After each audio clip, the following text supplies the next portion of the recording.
Hi guys, welcome to OCD Recovery. Today I wanted to do a video on retroactive jealousy in the context of ROCD because I think it doesn't get covered enough, or the beliefs and the fears that are at play are often not talked about in like a lot of detail. So I thought I would quickly go over that.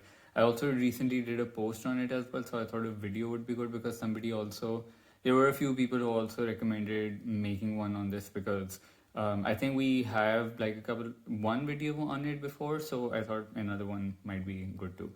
Before I go on, please subscribe to our channel, please like this video. Let us know what other topics you would love us to cover, and we'll try to cover those.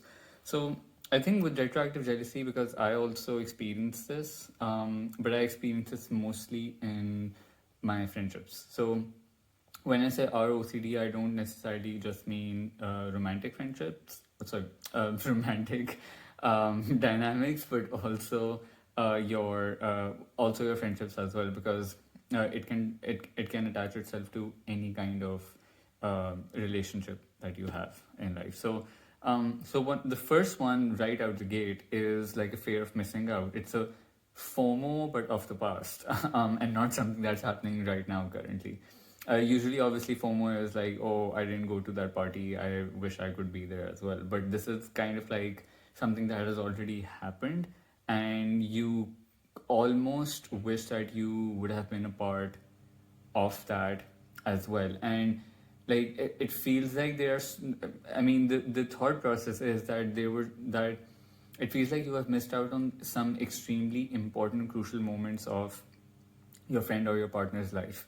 And sorry, as their close friend, you wish or you hope that you could experience all their important moments with them, and you experience everything nice and good with them so that you share those memories together, you are able to bond together, and you don't miss out on anything that can bring you close together that way. And as a result of this, the second fear attached to this is like a fear of not knowing your partner well enough. So, because we think we have missed out and we have not witnessed, and this was like a big one for me, I wished even if I hadn't known them back then, for some reason, I wish that still I could have at least witnessed them going through it. Because if I'm there, even as an observer, it was like, I still have that information. And as that thing was happening to them, I saw it happening to them. I could observe it and I saw their growth, development through that time as well. Or I saw, like, I witnessed the impact of that situation on them myself. And somehow that for me, like, I wished I really could have known them back then because I wanted to be like so that I am very close to them, so that our bond is like unbreakable as a result of it. Or like, it was also like I should be the one to know them the best, or I should be the one to know them at that deeper level, because I thought that nobody else should, or nobody else could, in fact, know them at that deeper level. So I really wanted to be like, so it was like, but and then when they would talk about like experiencing things with other friends, or like a past relationship or something like that, that would make me feel jealous, because it would be like, oh, those people experienced that, those people were there with you, they were in that situation, they witnessed that, um, and therefore they shared this important moment in time with you. And so it just kind of made me feel like something was massively absent in the friendship, or the relationship, and I wish that that feeling of missingness was not there. Um, which again also connects to fear of not being as close to your partner, or feeling disconnected to them, because it really attaches itself to that. Because you were not there with them in the past, during something, you feel like it compromises the relationship you have with them somehow. um, and that again, and it feels like they are probably closer, or still thinking about those people that they were with in the past. So it's kind of like, the reason that you want to exert that kind of control even over the past is because you wish that the connection that you have with them is as strong as ever, as everlasting as ever, and nothing can ever threaten it. And it's also wishing for another form of control. Like if you have been with them their entire life, then getting rid of you becomes even more difficult. Like in your head, at least, it feels that way. That if you had been there since before, you would become indispensable somehow. And right now, you feel dispensable because you feel like they are either closer to other people or other people like were there with them and they bonded with them through that experience. Um, then, of course, it's also like a fear of not being as good as somebody else from the past. So, especially in relationships, this is very, very true, where you feel like maybe they're still thinking, and this again ties in with the first two things I mentioned as well. It's like maybe they're close to somebody else, or maybe they had a better experience with somebody else than they are with me, and you also feel like you might be second best, or they just like wonder like what if you are just someone they have to settle with, what if they still wish for that best experience or person or dynamic that they had before me. So it's also like competing with someone from the past on like every level in terms of um if your friend or your partner has told you about someone from the past that they were a certain way, in your head you would want to best that, or at the very least you would want to match that. Look, for example, if they say that, oh, we used to laugh all the time, for example, you would want to then instill more humor and jokes and like funny moments in your friendship with them or your relationship with them, because you would want to be like, no, I need to be as good, or I need to fill that void that that they have in them, which is also another good point, because it's also like you feel like you have to be the one to fulfill every single aspect of their life and their preferences and what they think they need. So you'll be like, okay, no, I want to be the one who can make them laugh. I want to be the one to console them. I want to be the one to that they can say that, oh, I'm okay being bored with this person. I don't have to force it. They're that you are the person they say that they are the closest to. You are the person they say know you the best. You are the person who also compensates for, I don't know, some uh, mommy issues or daddy issues, as they say. You have to be the one to like replace that void again, that kind of missing thing in their life. You have to fill that. So that's also, so you also gather information about their past because you want to fill those gaps and you want to compensate for everything so that you can be at the top and everyone else from the past is kind of like, thrown to the side. Then there is, of course, this is especially in like romantic relationships, fear of your partner having more experiences, particularly romantic and sexual experiences than you. And that kind of makes you also feel like there are two things that you feel based on that. Number one is like, oh, they probably have had like better experiences or something like that than I have, right? Or they have so much like history with so many people, I don't. So also you also compare it in terms of like, I that someone from the past might be better than you in that department, but then you also wonder like, um why didn't I have more experiences?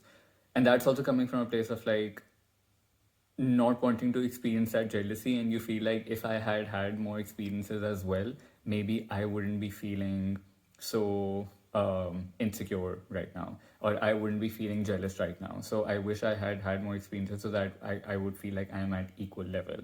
And in friendships, I think something that I experienced was also like, if because usually when people associate, fun, adventurous times and stuff like that with friendships, right? So if a friend would say that they had experienced something, I don't know, wild and outrageous or something very adventurous or with like somebody from the past or with a past friend or something like that, I would feel like, oh no, I haven't experienced something just as wild and adventurous with them, or I haven't had such like a, you know, carefree moment with them where we were all, sorry, we were all experiencing like the joy of life at like, you know, at the max.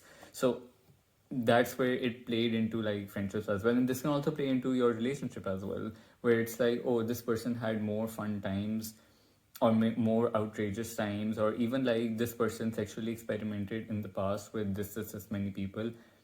They don't do that with me, and I haven't done that, or I haven't done that in the past. Does that mean that I am less fun for them, or are they like hesitant to bring that up with me? Do I need to be also someone who needs to be that way? And so you start again that comparison of like you and people from the past. It that starts all over again.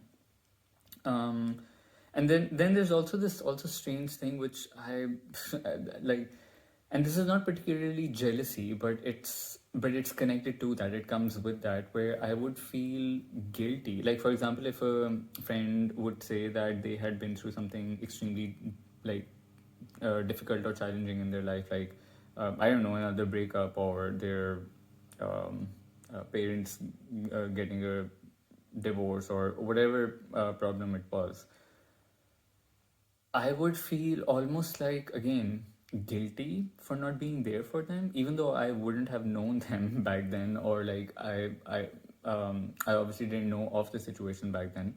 But it's almost like, oh, I wish I could have been there for them, or consoled them, or been the one that they could. But this is also again connected to like fear of being distant from them, or fear of not being as close to them, because you feel like if you had been with them through that time of when they were going through something, if you were the shoulder that they leaned on, you could have solidified your bond with them in a way. Wow, this sounds almost like, obsessive stalker behavior that you see in those really bad thriller movies where someone gets obsessed with someone to the point they want to like take over their entire life.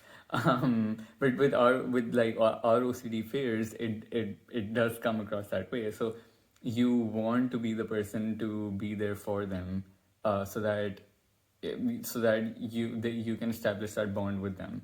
So and you are, in fact, in the present moment as well, that's what you often do as well. Then you want to make sure that you are the person that they call on, or you are the person that is there for them at all times, so that you can either compete with people in the past, or you can be the best person they know in this world.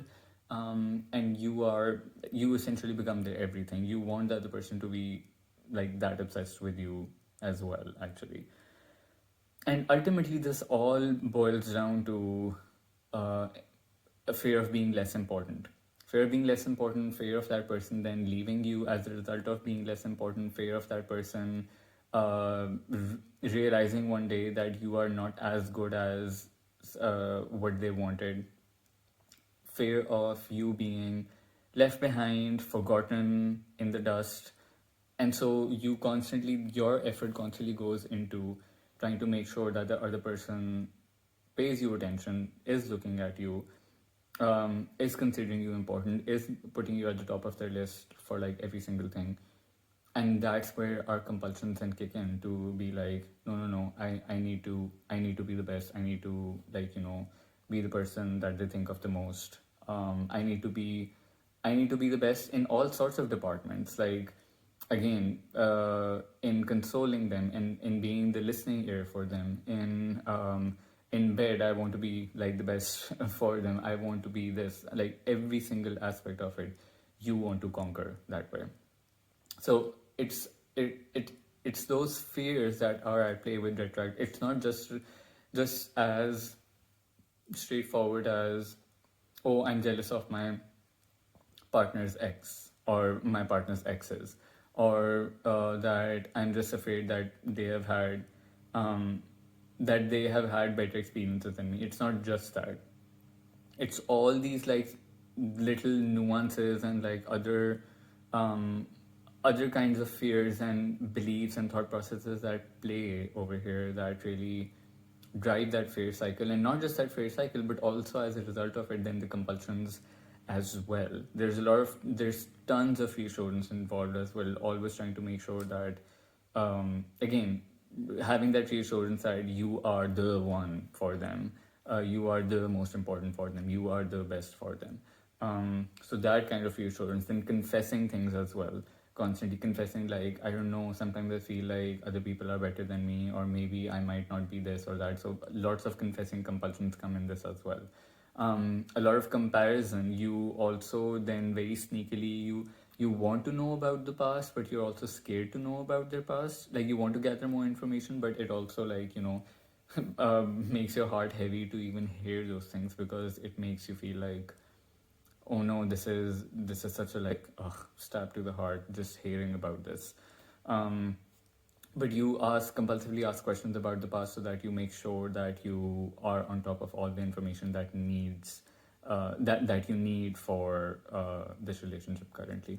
So all those compulsions you have to be quite very wary of. So, like, reassurance, confessing, venting, asking questions, gathering information, all these things, not being able to say no, because you also feel like, oh, if I say, let's say if they call me up and they say they need to talk, and if I say, hey, I won't be able to talk to you right now, or I'm busy, you feel like immense guilt for that, and you feel like, oh my god, like, if I don't do this, what if they, like, what if they come to that realization that their past friend or their past relationship was better than me because I'm not there for them in this moment. So making sure you pick up calls, reply to messages on time, that even if they want to talk for like 4 hours, you are there for them and you do not put down the phone, you wait for them to say goodbye.